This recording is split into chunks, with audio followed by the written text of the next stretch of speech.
Listeners to Love 101 FM are advised that the views and opinions expressed in this program are not necessarily those of Love 101 FM.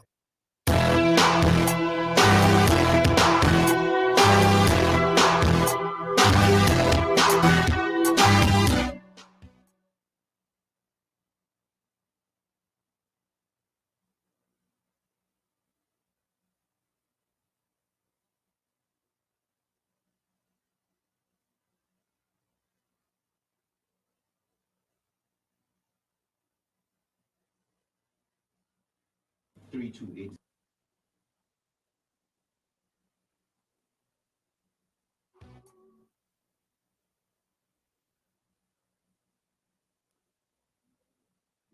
Store or the Apple Store. You can also on Facebook Live and YouTube Live. In the main and second watches today, food security in the Caribbean, issues and concerns. In our social media question, we ask, how confident are you in the food security of the Caribbean? Share your responses on our Facebook or YouTube Love 101 FM Jamaica Live, and also WhatsApp comments and voice notes to 876-997-3125 using the hashtag The Morning Watch. We'll share your comments later on the program, but first, here's I quote. All right, good morning. So today's I quote says, "The enemy of my enemy is my friend." Now, this quote has many owners, including all right. So I say, one polypan name, lot because we can't pronounce that one here. But there's a lot of owners for this quote. So the enemy of my enemy is my friend. I believe her first name is Niccolo Machiavelli. I just leave it right there. Machiavelli. Yeah, man. She say one. He's actually a man. Bless him. Bless him. Well, he would probably need blessing based on the history. What based on what history says about Machiavelli. Yeah, man, him same one. he would probably need a blessing. Bless him. And there are other people such as Captain Kirk from Star Trek. Yeah. He's thought to be an Arabic proverb attributed to a prince who was betrayed and decapitated by his own subjects. And when they're deep though. The main watch will be back after this break. Yeah.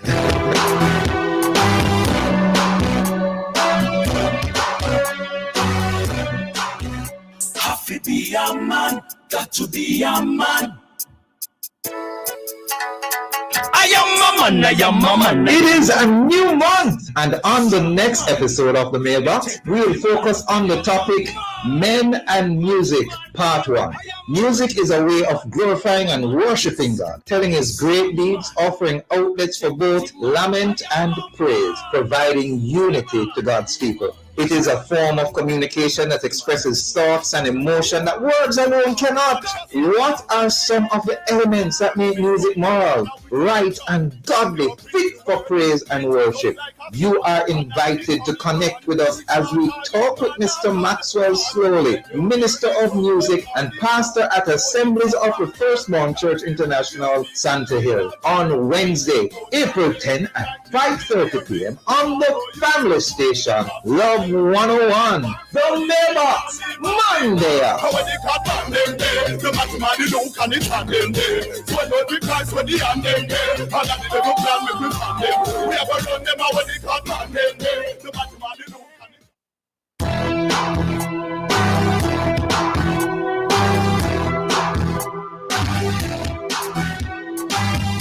Welcome back to the Morning Watch. I'm your host, Stokeley Marshall. Now, the Caribbean Policy Development Center, CPDC, did a study that unearthed some compelling insights on food and nutrition security challenges in CARICOM countries. The study explored the intricacies of food systems and related aspects across 5 CARICOM nations: Barbados, Grenada, Guyana, Jamaica, and St. Vincent and the Grenadines. There were several findings and key discussion points, and we'd like to learn more about at least some of those this morning. We have as our guests this morning and our our guests, I would love for you to correct me if I've made any error whatsoever in the pronunciations of your names. Dr. Tikajit Balaram, International Consultant, Food and Nutrition Security, and Geneva Oliveri, Development Specialist, Caribbean Policy Development Center, CPDC. Good morning. Hi, good morning, Mr. Marshall. My name is Tigerjeet Balaram. Tigerjeet. Yes. Okay. And I gather that I can call you Dr. Ballet. Yes, that's fine. Okay, thank you, sir. And Geneva Oliveri. Yes, Geneva Oliveri, you did it very well. And thank you. And please just call me Geneva. Thank you very much for having us here this morning. Our pleasure. Now, first of all, in terms of the whole matter of the CPDC and what it is doing, I gather that you're a leading umbrella organization for Caribbean non-governmental organizations. And your primary mission is to empower Caribbean communities by influencing policy design and implementation across various thematic areas, such as sustainable development, good governance, trade and economic development, and capacity building for the Caribbean NGO sector. And you have done this study on food security, and let's get right into it. Starting with you, Dr. Ballet.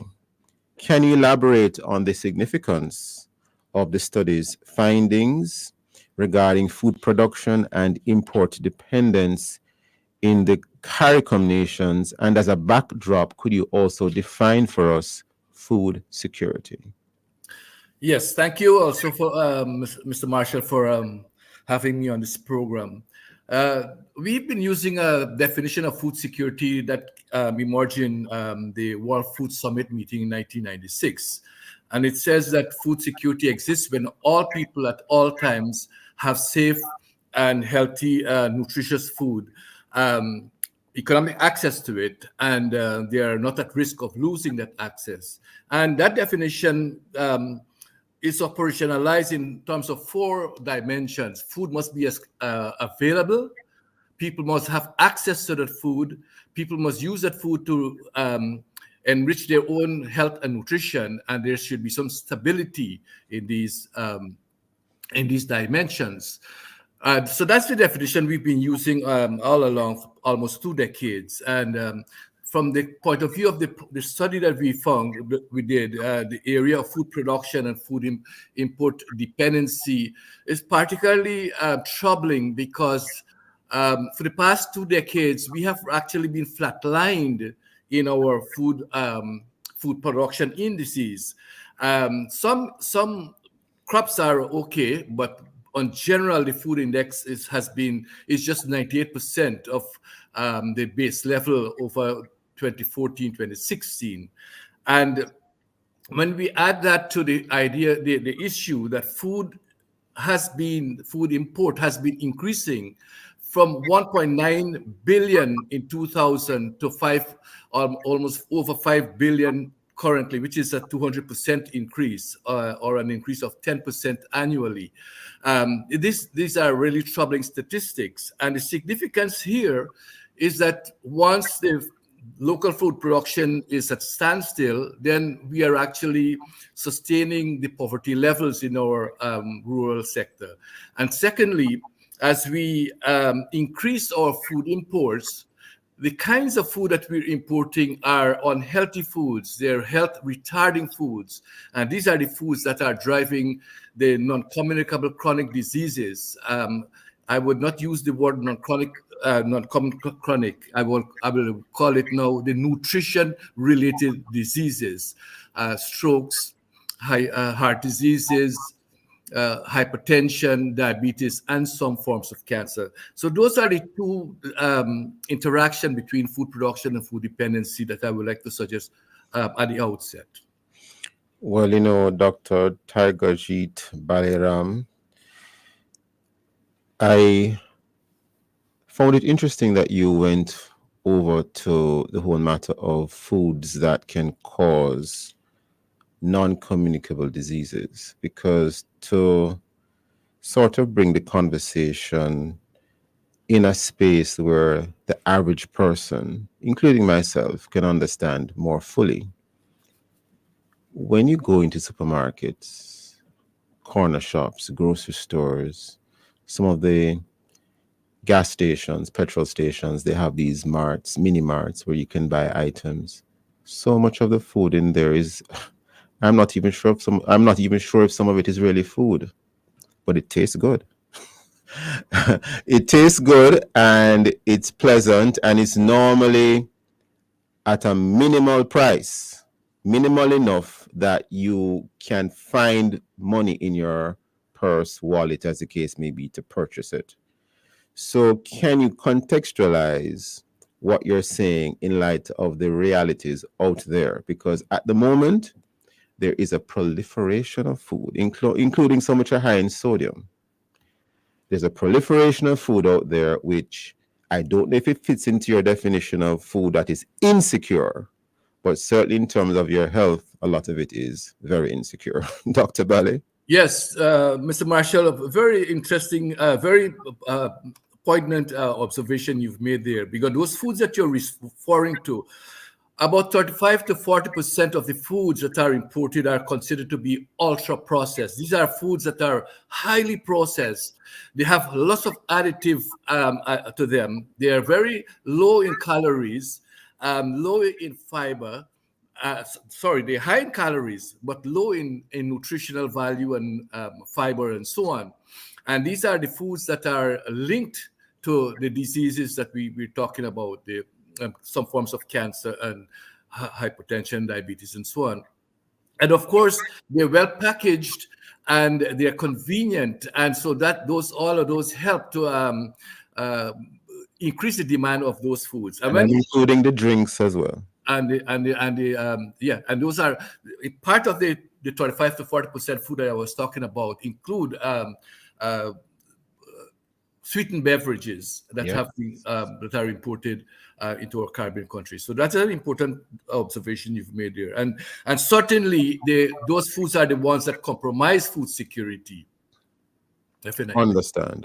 I want to bring in Geneva at this time. Geneva, could you provide some background on CPDC's wider regional debt relief campaign and how it intersects with the findings of the food security study? And if you could, for the benefit of the listeners, explain the connection between debt relief and food security, because looking on from the outside, one might say, well, is there a connection?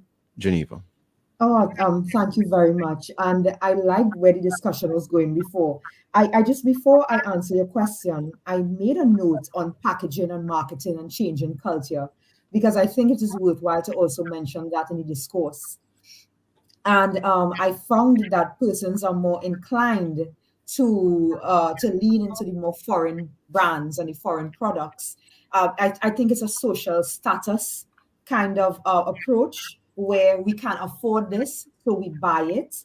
And I'm looking as well as the data in the paper, Dr. Baliram, and I'm seeing that across the board for the 5 project countries, that we have processed foods being the main imported food group. And that is significant for us, and it's worth mentioning. But to answer your question, now to come back on track, Caribbean small island developing states are caught in a debt trap, essentially. And part of the reason, just a small part of the reason, is because of our current middle income status. So we have graduated out of lower income and we are now into middle income because of the criteria and the indicators that the World Bank uses, other international financial institutions. Now, middle income status is not our reality. Therefore, our existing vulnerability. Geneva, Yes. I like the point you just made. Middle income status, notwithstanding how we are so classified, is not our reality. But It's hold not that our for one moment, because we are now upon a break. Listeners, please stay with us. We'll be right back on the Morning Watch.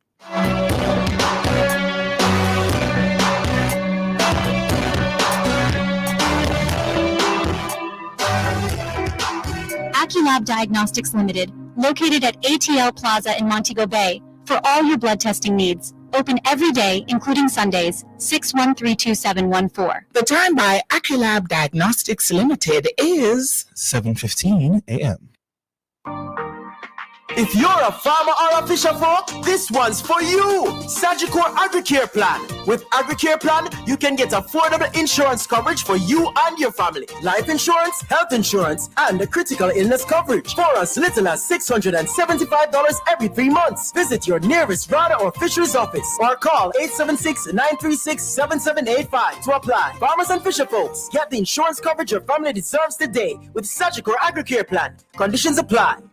Hey Jamaica, get ready for the ultimate family-friendly event of the year. The best dressed chicken fun in the sun at the National Stadium. Saturday, April 20th, 10 a.m. Come experience a day filled with delicious food, good music, and great fun. It's activities, job recruitment, health and wellness fair, and a gospel concert like no other of your favorite local and international artists. Saturday, April 20th, save the date and join us for an unforgettable gospel celebration.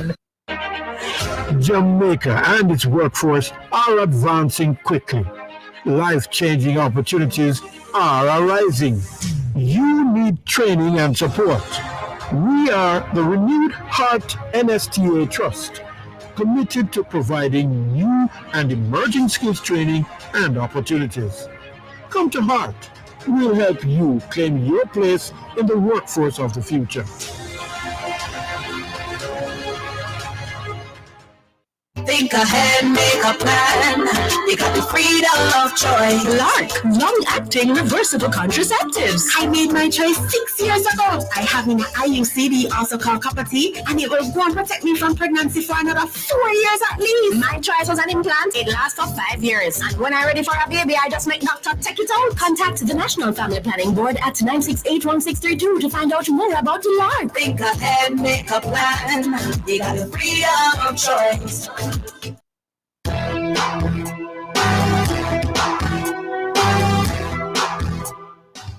Welcome back to the Morning Watch. I'm your host, Stokeley Marshall. Thanks for staying with us. We're looking at the topic food security in the Caribbean, issues and concerns. And this is our topic for both the main and the second watch today.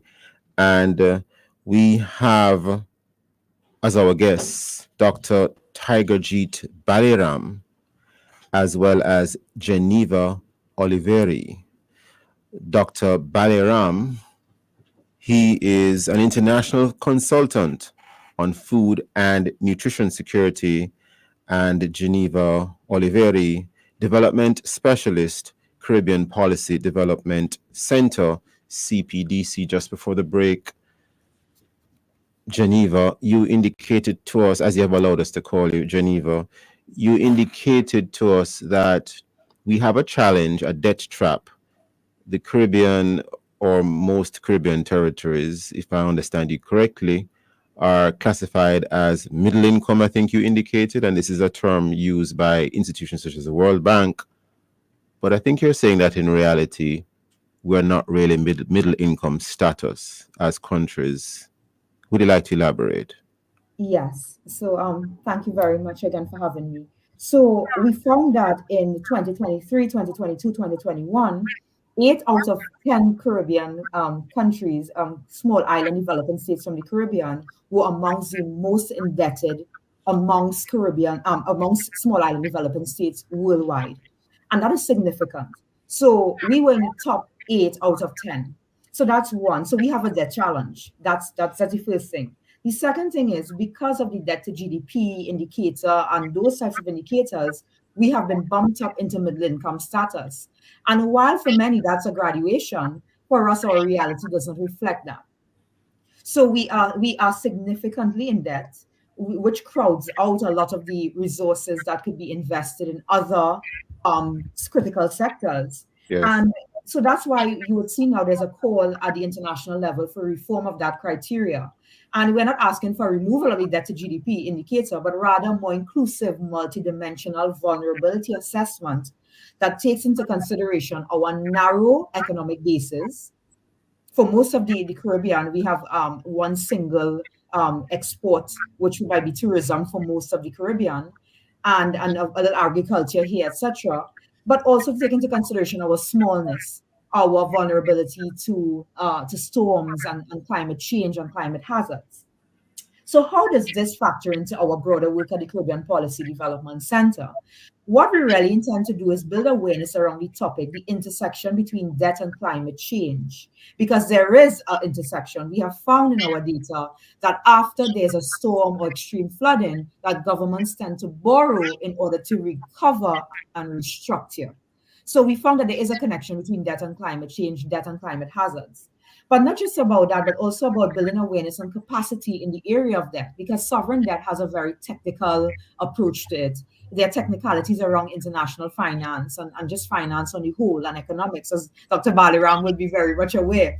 It's a very specialized area. So what we do in our broader work is we build policy from the bottom up, from the ground up, and also we build capacity and awareness so that other civil society organizations can advocate on their behalf. And when they listen to the news in the night, they would understand, okay, this is not a government problem. This is a we problem. This is a us problem.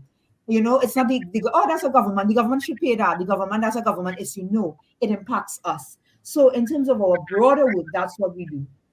So the findings of this study, they highlight the deficiencies and the need for policies to address nutritional security, infrastructure implementation, need to address sovereign debt as a whole, which crowds out, as I mentioned, investments to more critical areas of development.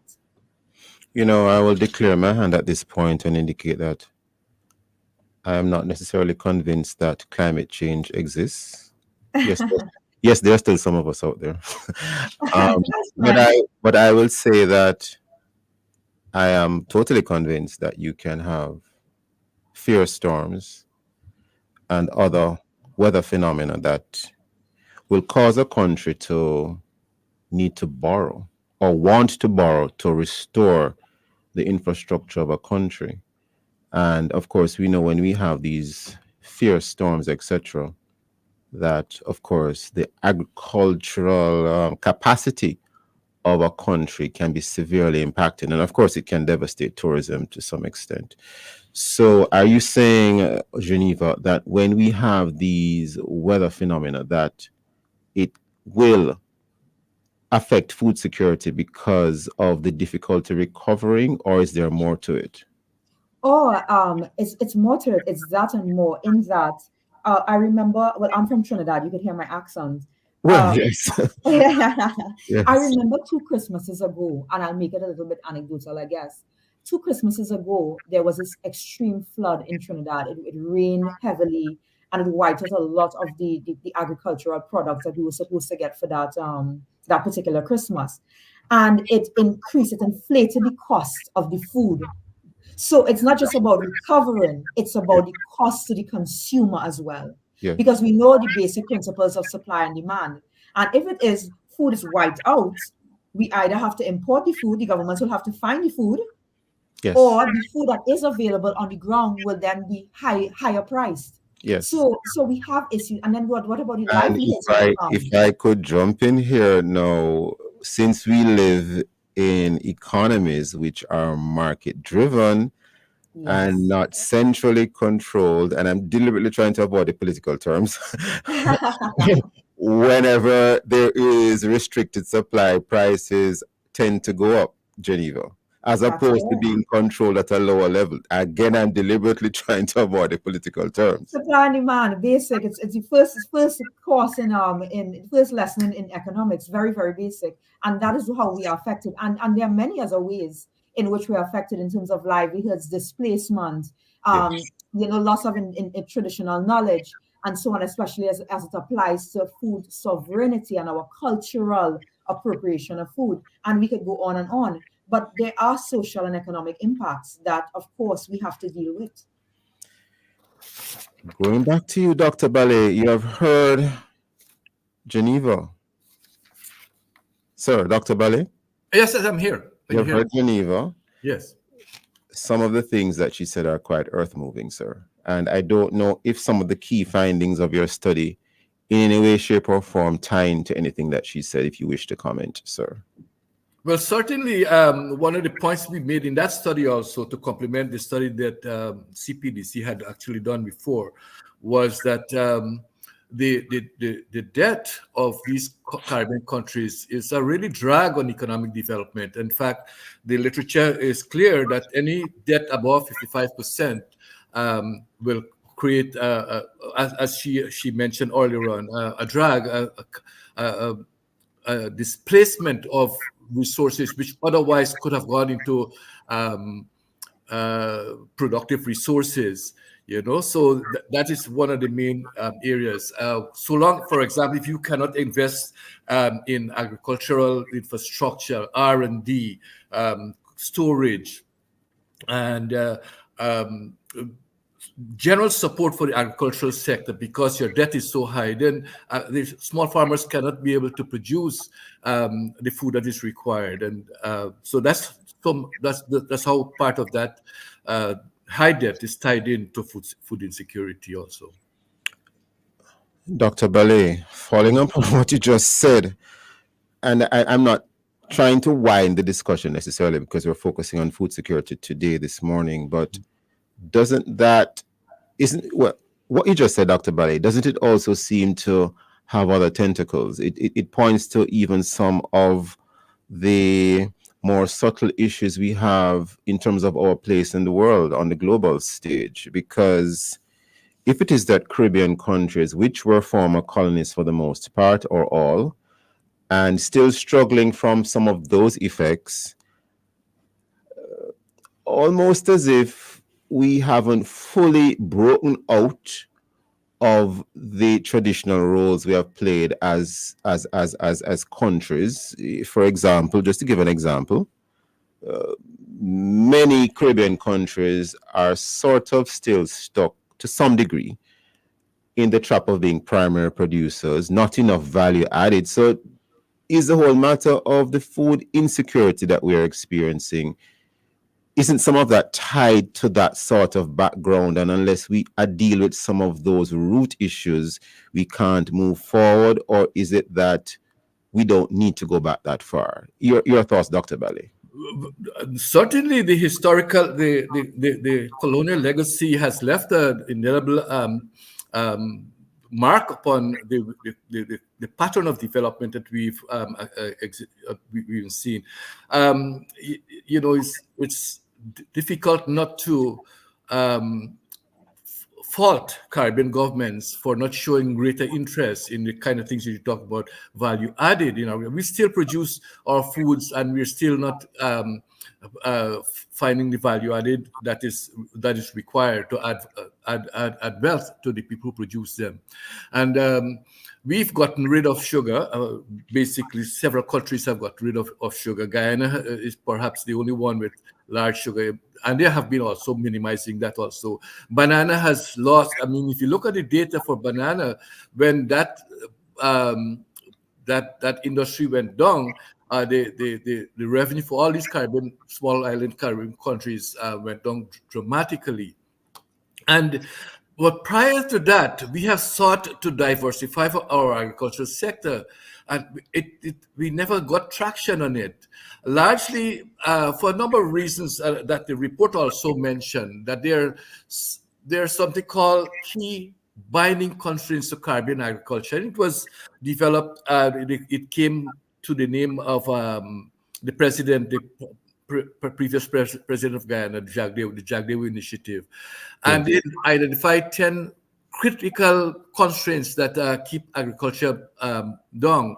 And despite the recognition of these constraints, they have not, all these years, they have not really done much to alleviate those constraints. Well, Dr. Ballet, you have just indicated something very critical. I see where we are now upon another break. Yes. Can you hold that thought, please, sir? And of course, Geneva, we'll definitely be coming back to you after the break as well. Listeners, please stay with us. Very important Caribbean discussion here. We'll be right back on the Morning Watch.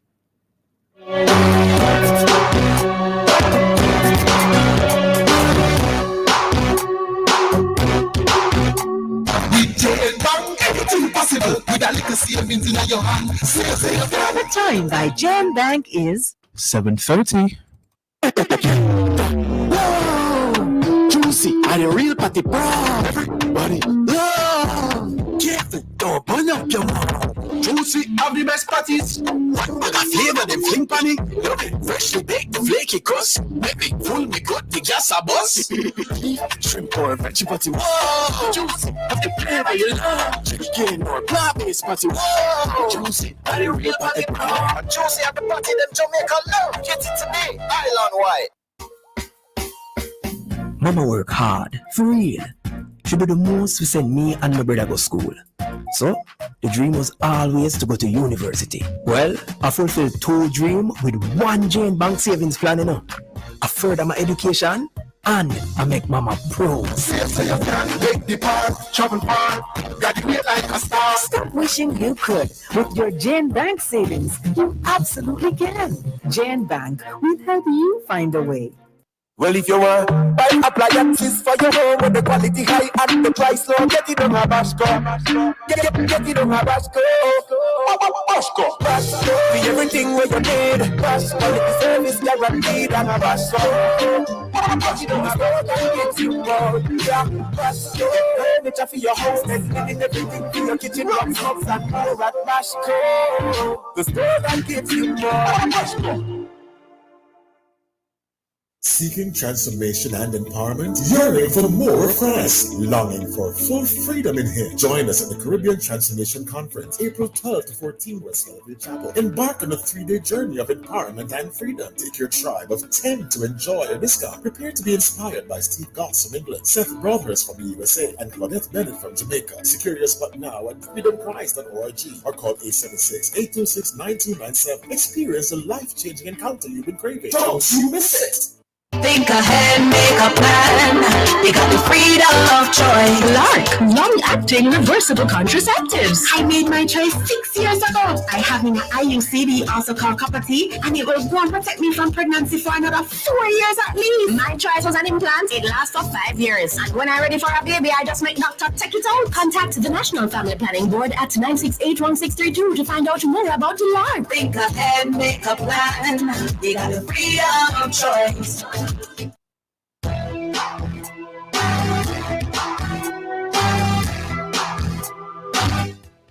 Welcome back to the Morning Watch. I'm your host, Stokeley Marshall. Let's take a look now at the newspapers to see what Jamaicans and others are saying and doing. And we have in Loop Jamaica News, of course, online. Cop accused of getting jailed, Leoda Bradshaw pregnant, removed. We also have on the front page of the Loop Jamaica News online, if I can call it the front page. It's at the page that you see when you open the link to the newspaper publication online. Broadcasting Commission censors CVM over EPL controversy, and Tights warned to court costs accused chance to have case dismissed. Very interesting. And we now turn to the physical copies of the Gleaner and the Observer. We have in the Gleaner on the front page, budget backtrack. Lawmakers make rare speedy amendment to estimates after statutory expenditure blunder. That story by Edmund Campbell. We also have JLP cites major irregularities in push to void election results. The word irregularities is in quotes. 2 St. Andrew polling divisions in local government contest under microscope. That story by Kimon Francis. And we have another one of interest here. Former Kingston mayor denounces audit plans as distraction. Distraction in quotes. That story by Sashana Small of the Gleaner. We turn now to the Daily Observer. There's a reference to story at page 9 of the Daily Observer. Careless young men, the cause of many road crashes. Careless young men, the cause of many road crashes. Listeners can take a look at page 9 for that story. We also have on the main item on the front page of the Daily Observer, new police division to tackle long-standing problem. This story by Jason Cross, and it makes reference, it appears, to public order push 3 weeks into his new job as police commissioner. Dr. Kevin Blake declared his intention to arrest Jamaica's nagging problem of public disorder and sent a clear message to criminals that the constabulary is resolute in its quest to apprehend and prosecute them. Of course, More of that when you take a look at that story. Coming up next, we'll read through some feedback from our Facebook and WhatsApp question, which is, how confident are you in the food security of the Caribbean? If you haven't done so yet, leave a comment on our Facebook or YouTube, Love 101 FM Jamaica Live, and also WhatsApp comments and voice notes to 876-997-3125 using the hashtag The Morning Watch. We'll be right back.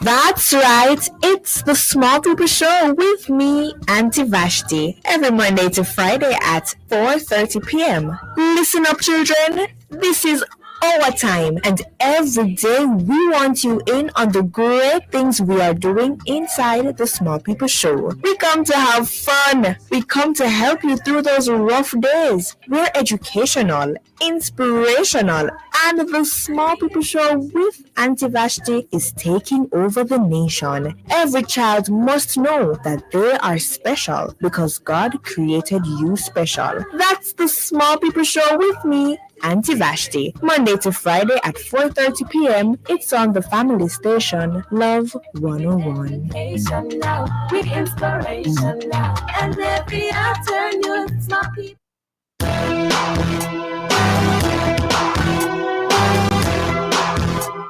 Welcome back to the Morning Watch. I'm your host, Stokeley Marshall. Let's join Jakal now to see how our Facebook and WhatsApp friends answer today's question. How confident are you in the food security of the Caribbean, Jakal? All right, so we do have some responses here. Cherry from Spanish Town says, what is not good for us costs less, and what is good for us costs more. How many persons are aware that they should read labels, servings, and ingredients? Be aware of what we put in our stomach. On Facebook, Carvel Burrell says there's going to be a major food shortage for the 21st century. Seed harvesting is a must, particularly in the Caribbean. And Kay Morgan says people need food, not just outside. Well, people need food, not just on the road and the houses, but people need food outside as well. Thank you, Jakal. The name of the person who mentioned that the food which costs, which is not good for us, costs less. That is Cherry in Spanish Town. Cherry in Spanish Town. Very interesting. Cherry from Spanish Town. It's an observation that people have made. Well, we move right into the continuation of the discussion in terms of food security. And for the benefit of listeners who are just joining us, we're having a discussion today with two very important persons. The topic is food security in the Caribbean, issues and concerns. Our guests are Dr. Tigerjeet Balaram and Geneva Oliveri. And the Caribbean Policy Development Center, CPDC, did a study that unearthed some compelling insights on food and nutrition security challenges in CARICOM countries. This study explored the intricacies of food systems and related aspects across 5 CARICOM nations. It unearthed several critical findings that shed light on the current state of food and nutrition security in the region, and we've been discussing these. We continue that discussion. Dr. Well, I was calling it Dr. Oliveri, Geneva Oliveri, and of course, Dr. Balaram, still with us? Yes. Yes. Yes. Now, I want to pick up on something that one of our listeners mentioned.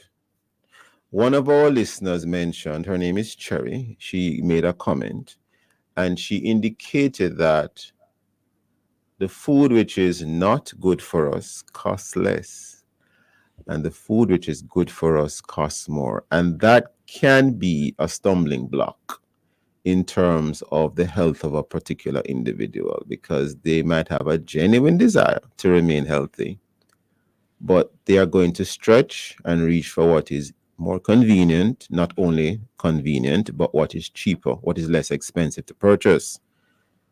Dr. Bale, any comments on that? Yes. That was a very good observation. Also, that the food that are cheap are the foods that are health retarding. And it's no wonder that these foods are so cheap, because they are imported from food systems that are, they don't want to use the word subsidized, because the World Trade Organization has doesn't countenance the word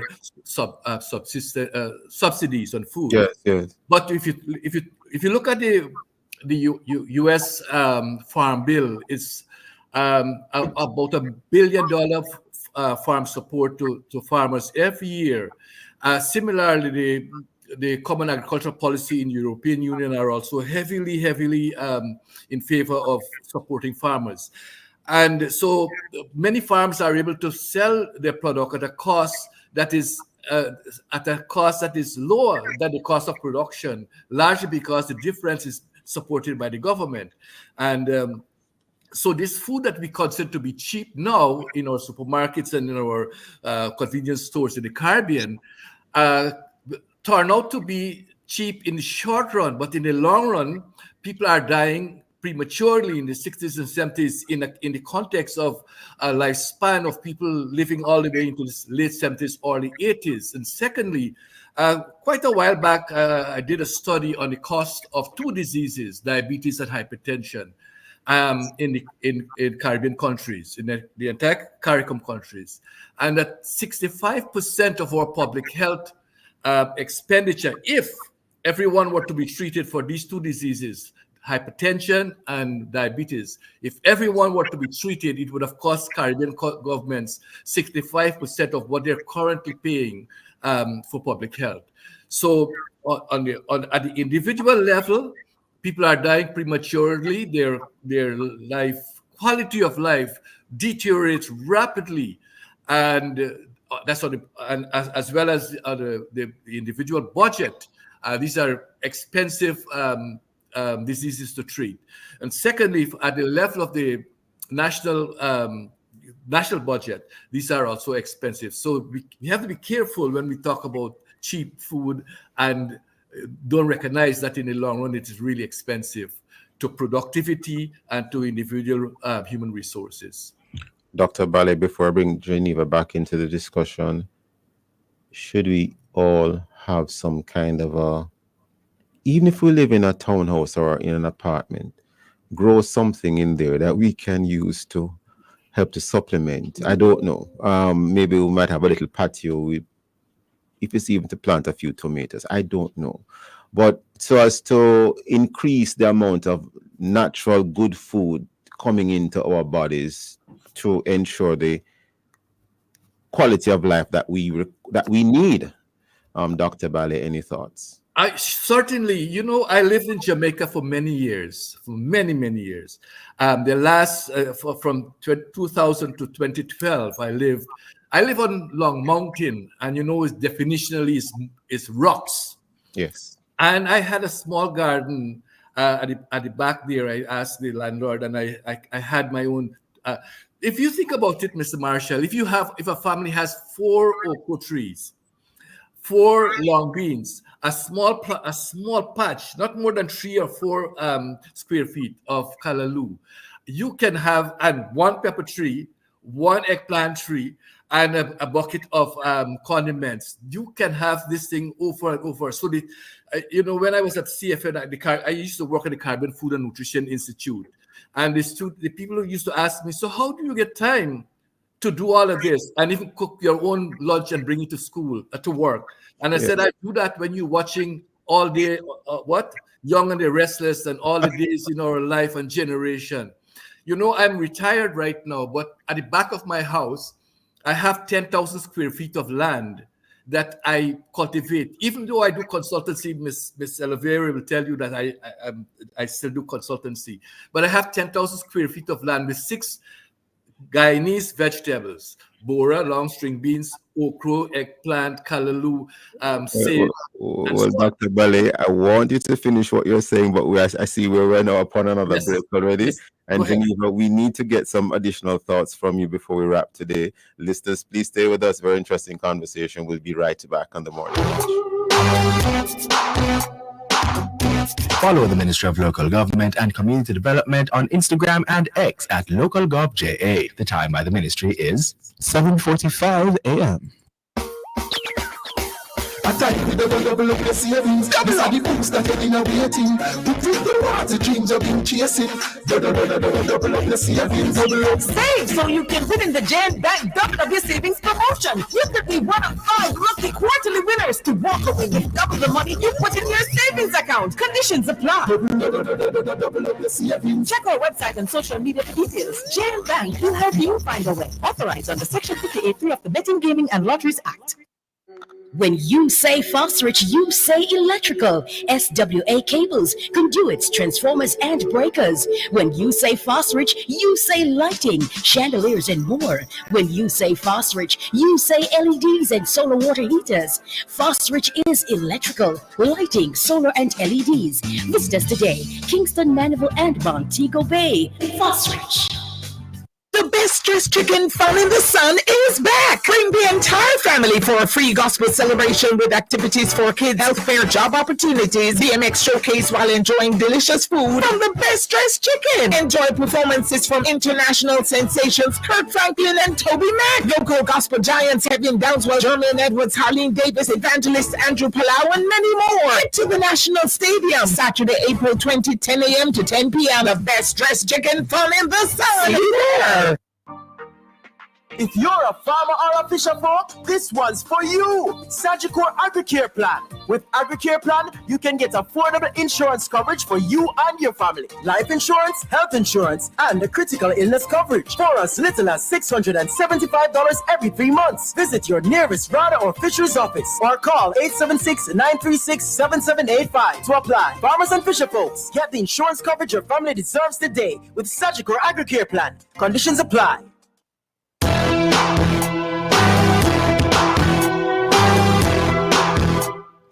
Welcome back to the Morning Watch. I'm your host, Stokeley Marshall. We are in the second watch. In fact, both watches today were on the topic food security in the Caribbean, issues and concerns.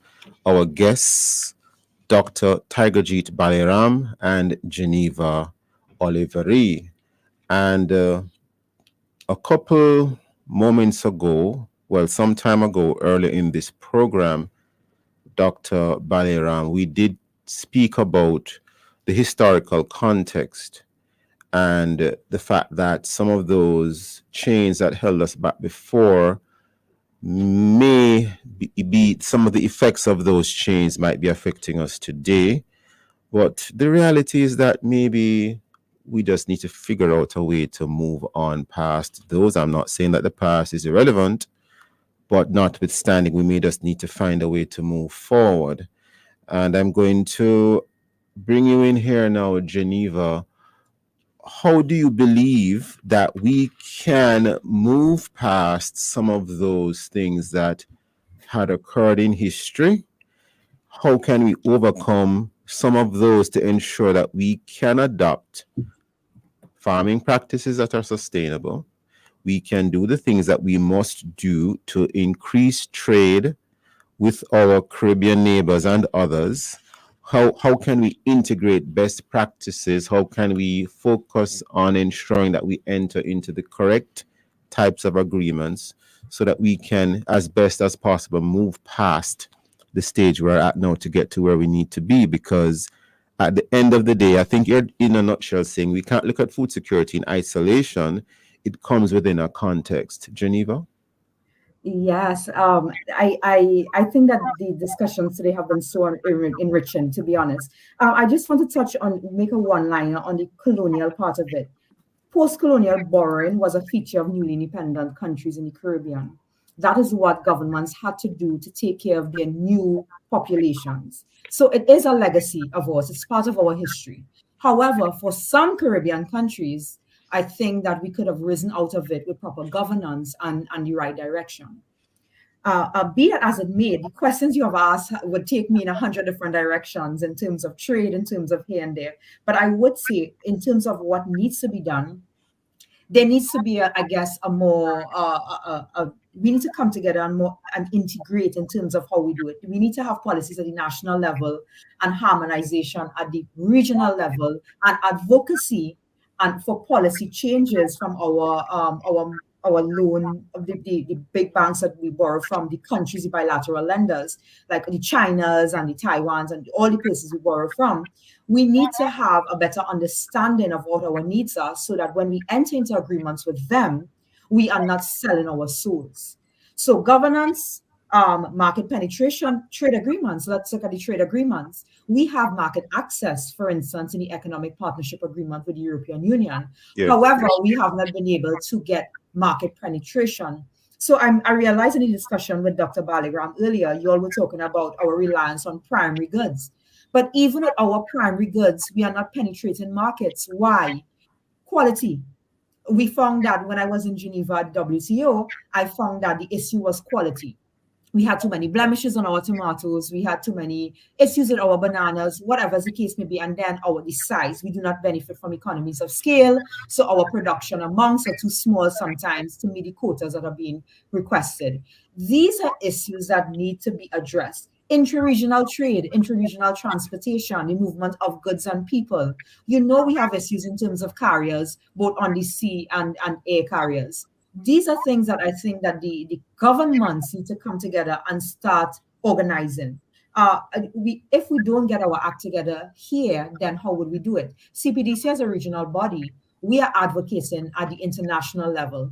So next week I would be at the IMF World Bank Spring meetings, taking some of the policies that Dr. Tiger Jeet would have, Dr. Baliram would have, and his colleague would have put into this document alongside other reforms that we're asking for. And we would be joining with a bigger body. So these are the kind of movements that we would have to do. Additionally, the inclusion of civil society. Civil society is on the ground. We know what is happening. We are the ones in touch with the disabled, the traditional persons, indigenous, those affected.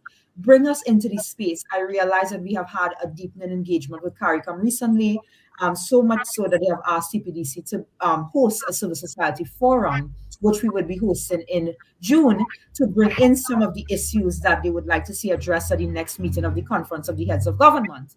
So we will be hosting that in June. And I know Dr. Baliram, you'll be presenting as well for that yes. as well. So these are this is the kind of framework that we need to have happening, bringing in all the players, ensuring that we have on board most of these suggestions, see to what extent, as we have here in this research document, we could have a framework that is all-inclusive. Because CARICOM has a 25 by 2025 initiative, which we laud. It is a 25% reduction in the import bill for the region by 2025. However, it fails to take into account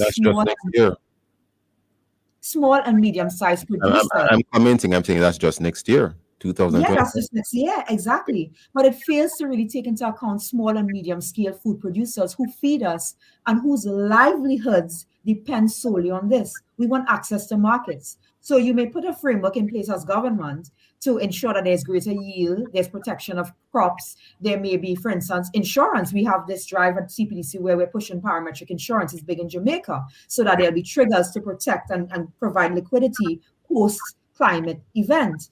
Yeah. However, what about access to market? Is there some kind of coalition with hoteliers so that they would have direct access to food producers in the region so that it could be locally sourced?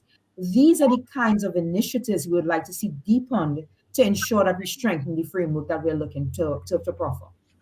Geneva, in terms of the complaint that there are too many blemishes on some of our primary products and we don't do them in enough volume. We don't produce them in enough volume. We don't grow them in enough volume. I'm not sure. Well, I mean, realistically speaking, what can be done about that? Because there's only so much land space in the Caribbean. I know there might be some exceptions to some extent, Guyana, a lot of land space there, but even so, land space dedicated to what exactly?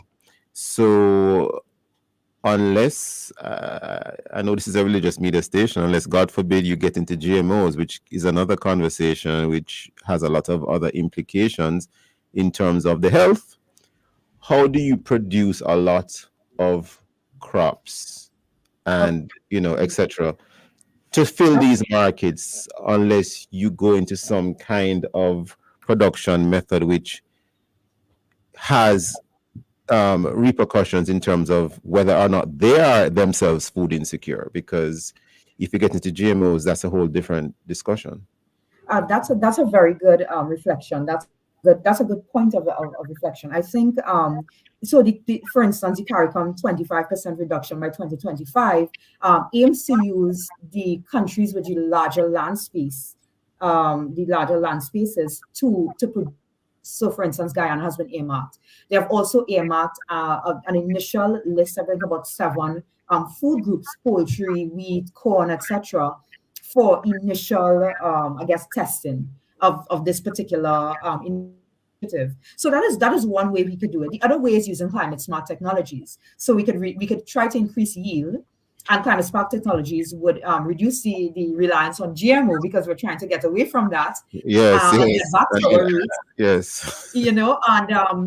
And also so having initiatives like that, and then provide so that we could have greenhouses, or we could have infrastructure that could have you producing food at different levels. Like, these are the kinds of technologies that we need to start introducing and using the land space of larger countries such as Jamaica, Trinidad, to some extent Guyana, Belize. So these, Suriname. And So countries like Vincent have their own unique characteristics. It's so hilly. I mean, how much space do we have? yes. Exactly. So as a region, and as a bloc, as CARICOM coming together, we could really leverage our unique features Yes. towards our greater goal, and it's something we have been pushing a little bit more. And for the benefit of listeners who may not be sure as to what we mean by GMOs, genetical foods that are genetically modified, which themselves are inherent, well, they have their own inherent risks. Dr. Ballet, before we wrap today, sir, how can we, similar type of question, but maybe from another angle, how can we ensure that we position ourselves to advance, notwithstanding our historical context?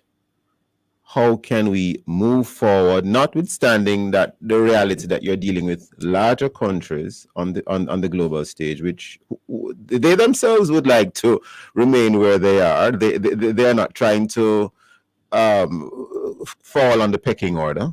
At least that's what we believe.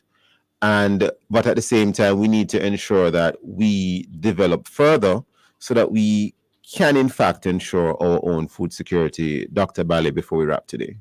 Yes, I think that just to come back to the point of the GMO, I don't think that the GMO is where we need to go.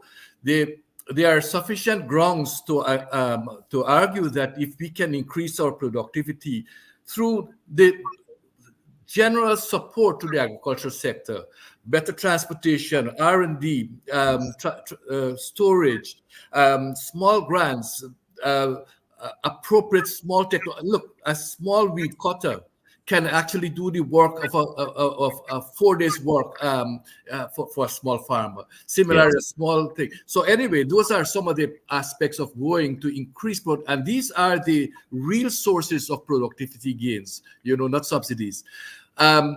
Think about these small farmers. These small farmers are actually not look, you go to St. Kitts and there are large tracts of land vacant there. Barbados is the same way, same thing. They have need for resources like water and so on. And so we need to harness the point that Ms. Oliver mentioned. It is very important. How do we mobilize the small and medium scale farmers? These are people who have their fingers dirty already, who are on the land. All they need are small. They're already there, right?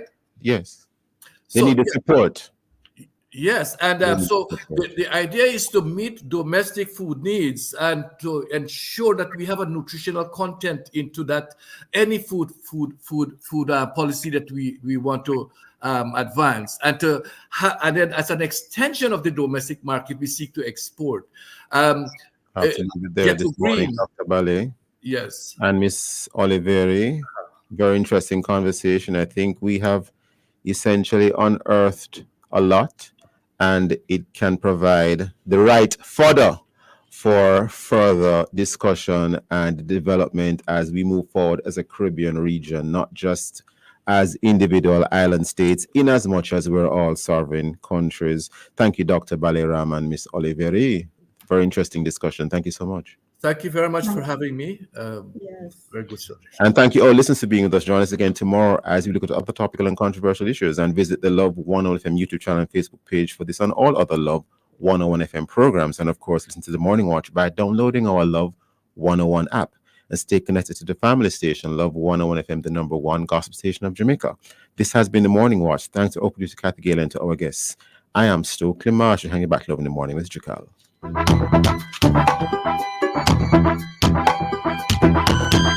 Thank you for listening to the Morning Watch. The time is now just about 8:01 a.m.